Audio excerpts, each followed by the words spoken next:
إيطاليا الكالشيو الإيطالي. تسريبات عند هناك مفاوضات محاولة المرور مع أشرف حكيمي. زياش تمريرة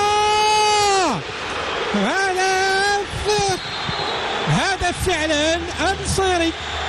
أكيد هذا الهدف غيعطي ثقة أكبر للمنتخب المغربي، وكذلك اللاعب النصيري الذي مر بفترة فراغ جعلته يشك في إمكانياته، وكان حتى المدرب وليد قال هذا ولدنا يجب أن نعطيه الدعم النفسي من أجل استرجاع الإمكانيات ديالو. نتذكر الهدف، شوف التمريرة كي كانت مع عند زياش تبعها اللاعب بوفال، لكن الحارس كانت عنده ردة فعل جيدة كيرد الكرة ويقتنصها.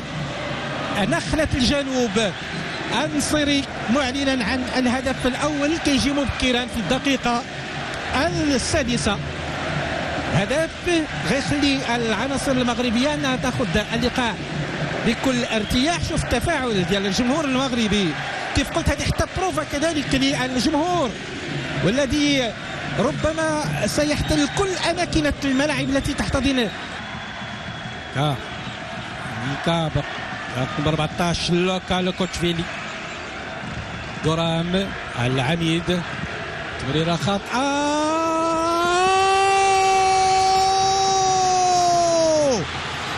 جميلة جدا، لأن الوقت اللي هز عينيه شاف الحارس مغادر المرمى ديالو وقال هذه هي الوجبة من أجل مضاعفة الغلة.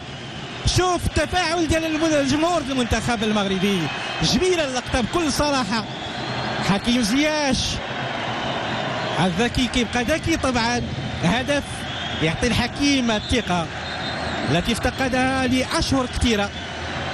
يبحث عن ذاته، يبحث عن ملاذ، يبحث عن الخلاص، ربما يجده في الكالشيو الإيطالي إن صحت التسريبات. شوف معايا اللقطة، تمريرة خاطئة من 55 متر، الهدية لا ترد، وإن كانت عند حكيمين بعيني مغمضين كيف كنقولوا، فقط تبعها الحارس جورجي ماماتشفيلي وهي تستقر في المرمى. الهدف كيجي في الدقيقة 29، ثنائية لفائدة الأسود، أسود الأطلس التي نريدها أن تزعر وتترك صداها صداحا بالقطر بالدوحة. البعض يرشح بلجيكا وكرواتيا تأسيسا على الترتيب، ولكن إرادة المغاربة بلا حدود، فقط الإيمان بالإمكانيات، الالتزام بالتعليمات، ويعني عزف نقطة واحدة ما فيهاش نشاز، ممكن إن شاء الله نمشيو بعيد. المغرب حاضر، فخر الانتماء وحب الأوطان من الإيمان بكل الصراحة. ويكفي الحمد لله أن الخنوس لاعب ترعرع في بلجيكا، لكن لم يتأخر في تلبية نداء المنتخب المغربي، ونتمنى نشوفوا إمكانيته في الجولة الثانية.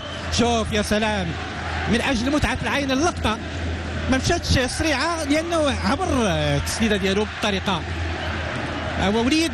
هذه اللقطة ربما من هنا ل20 عام يشوف لأن واحد النهار كان يشجع المنتخب المغربي الظلمي، مرافق الدائم للمنتخب المغربي، حتى الجالية المصرية حاضرة تساند المنتخب المغربي.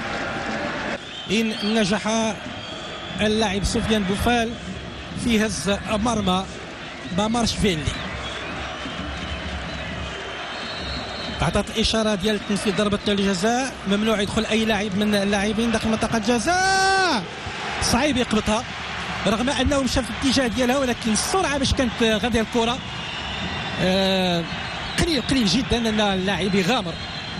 هناك انشراح داخل المدرجات، 3-0 نتيجة من الناحية المعنوية، تحفيز جيد للمنتخب المغربي.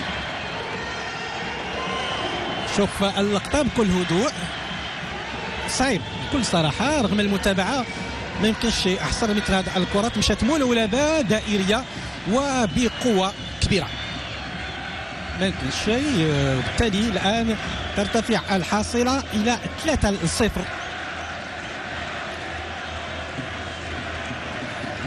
على الجمهور سابق الزمن.